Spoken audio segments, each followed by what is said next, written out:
you're wrong about San Francisco. Or you're probably wrong about San Francisco. Every mainstream news outlet, from MSNBC to Fox News to the slop news that your grandma gets on Facebook that comes from who knows where, it all pushes the same narrative.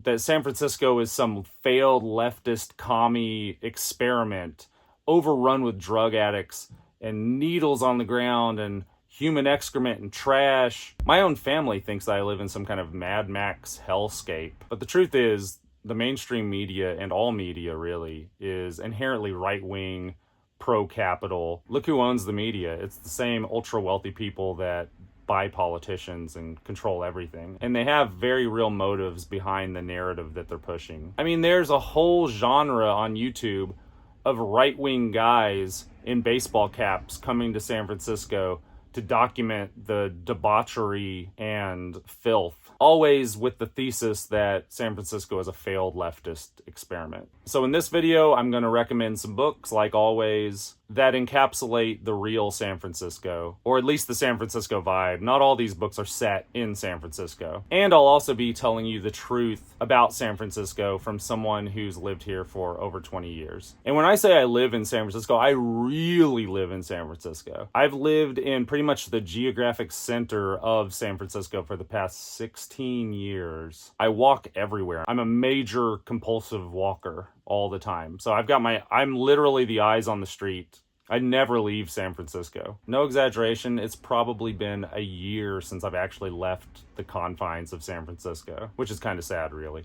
But I've always told people I'm kind of like a Galapagos Island turtle, that I've evolved over 22 years to a point where I can't exist anywhere other than San Francisco, for better or worse. The first thing you should know is San Francisco is really tiny. San Francisco is a 7-mile by 7-mile box with 850,000 people squeezed into it. And it's much more dense in certain areas. The density's a little less on the west side in the avenues, and it's really dense downtown, the areas that get documented in viral YouTube videos of people sleeping on the sidewalk.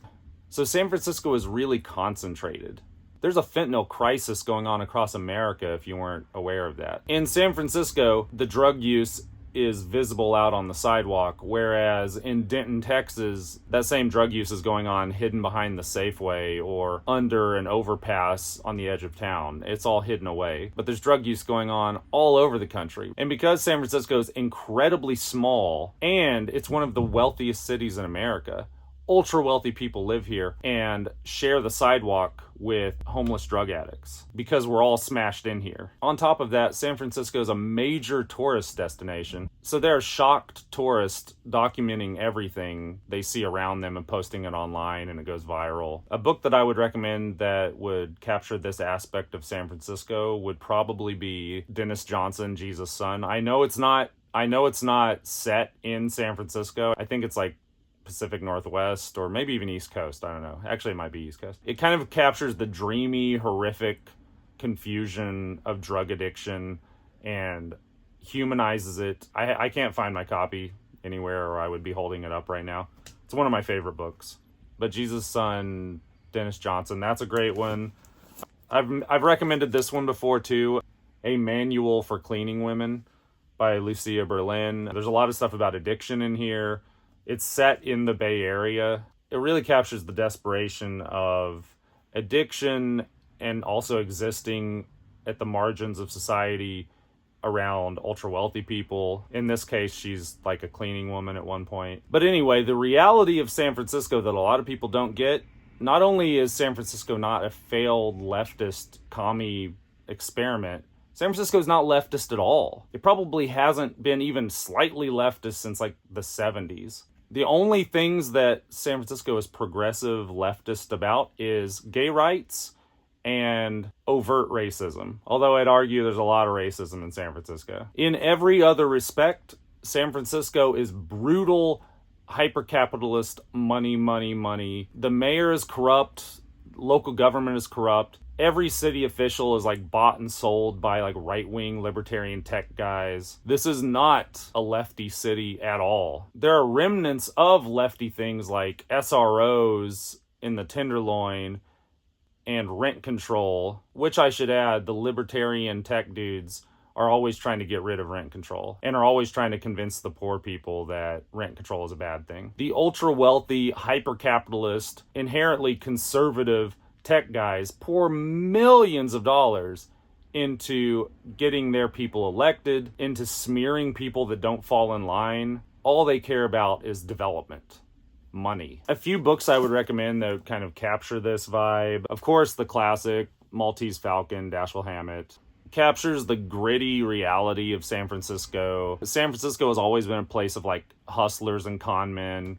Now it happens to be tech con men, but there's always just a lot of money flying around this small space, this 7x7 square that we live in. Also, Season of the Witch. This is like required reading. If you don't read anything else on this list, this one's the one to read. It kind of focuses on the 60s through the 70s and just all the weird stuff that happened in San Francisco in that time period. Hippies, the Zodiac Killer, Jim Jones. Also that book Chaos that came out recently about Charles Manson. That has a lot of great stuff in it about San Francisco, the 60s. There's a whole world of covert MK Ultra CIA stuff going on with San Francisco that's always gone on in San Francisco. Look up Operation Midnight Climax, MK Ultra. Weird stuff goes on here. It was no accident that LSD initially blew up here and everything that flowed out of it. Season of the Witch. Very good. Please read this. Also, Hunter S. Thompson. This is Hell's Angels, but any of his books, I mean, even if they don't specifically take place in San Francisco or the Bay Area, they really do capture a mood. San Francisco has always been a very complicated place. Back in the day, there were hippies, but there were also like Hell's Angels, bikers and stuff coexisting. Also, of course, Joan Didion, the White Album. The 60s counterculture thing is kept alive here in San Francisco to draw tourists and stuff.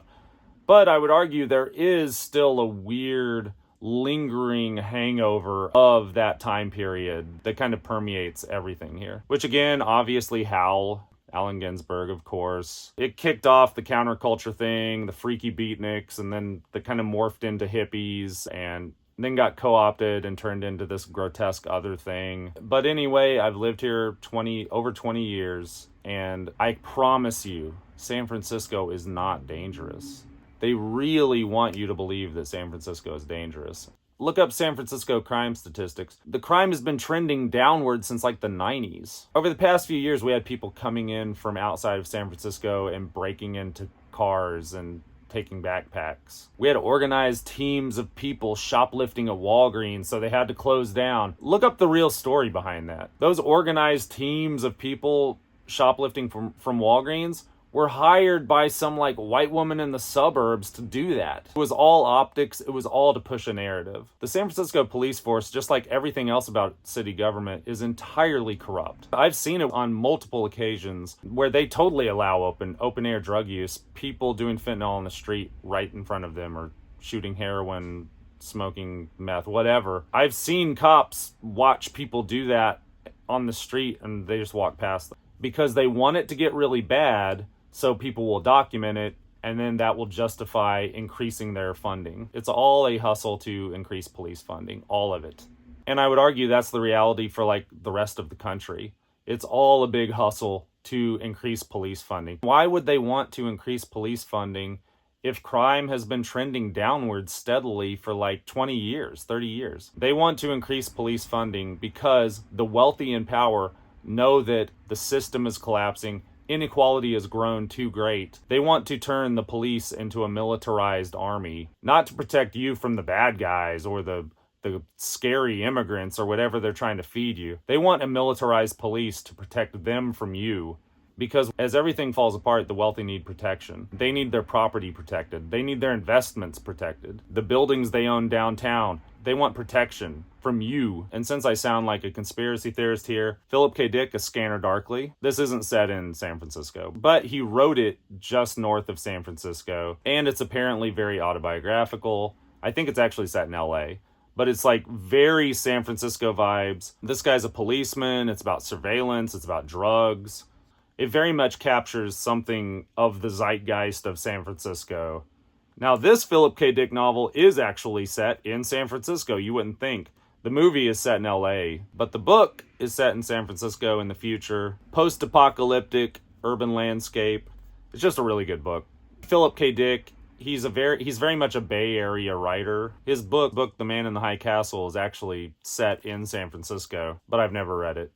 I've tried, I can't get into it for some weird reason. I've tried twice. I've read lots of Philip K. Dick books, including a lot of his exegesis, which is really super fan status. I don't know, I can't get into it. But if you read 2 Philip K. Dick novels, Scanner Darkly, Blade Runner, it's actually Do Androids Dream of Electric Sheep. Of course, you know that probably. So really, the dream of the wealthy people that own San Francisco and live in the beautiful Victorian mansions in Pack Heights, their dream is to rid San Francisco of poor people completely.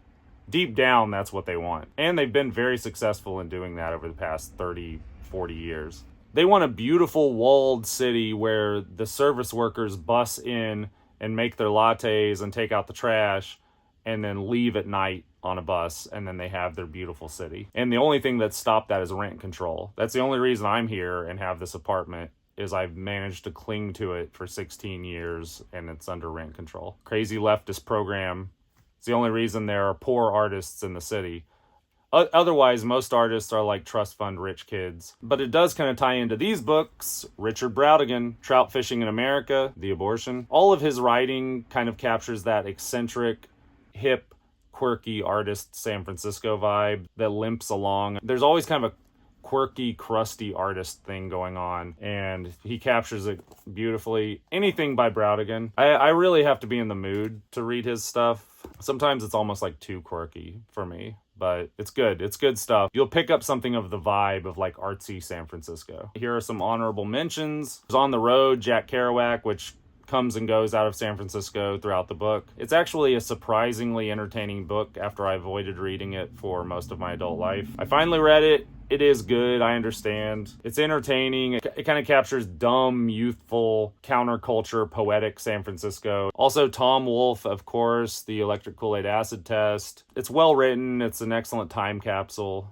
So anyway, San Francisco's great. Don't believe the brainwashing. I thought about even like making some videos where I'm walking around San Francisco, because I don't know why it infuriates me to see the YouTube videos by these right-wing dudes trashing San Francisco and trying to paint it as this like unsafe, horrible place. It's just very dense. Nothing is hidden, like the suburb that you live in where everything happens hidden away somewhere. It's out in the open here. I mean, yes, San Francisco sucks in some ways, but not in the ways that they want you to think. It sucks because there's all this money here and it's hyper-capitalist, and they always chase out the cool poor people. So don't be brainwashed by the media, which is all right-wing, that wants to push an agenda. And also, buy my book, which is definitely set in San Francisco. It's mostly set in San Francisco, the Lower Haight area, the Mechanics Institute Library. It's a very San Francisco book. It's kind of like, it was my first attempt at like a love letter to San Francisco. It's about 3 quirky artists that get kind of wrapped up in a dark conspiratorial underbelly that I feel like is always present in San Francisco. Like I said before, look up MK Ultra San Francisco, Operation Midnight Climax. San Francisco is legitimately a very weird place. It's horrible, it's beautiful, but I wouldn't live anywhere else. I probably couldn't live anywhere else realistically because of my rent control. So if you want to learn a little something about San Francisco, pick up one of these books.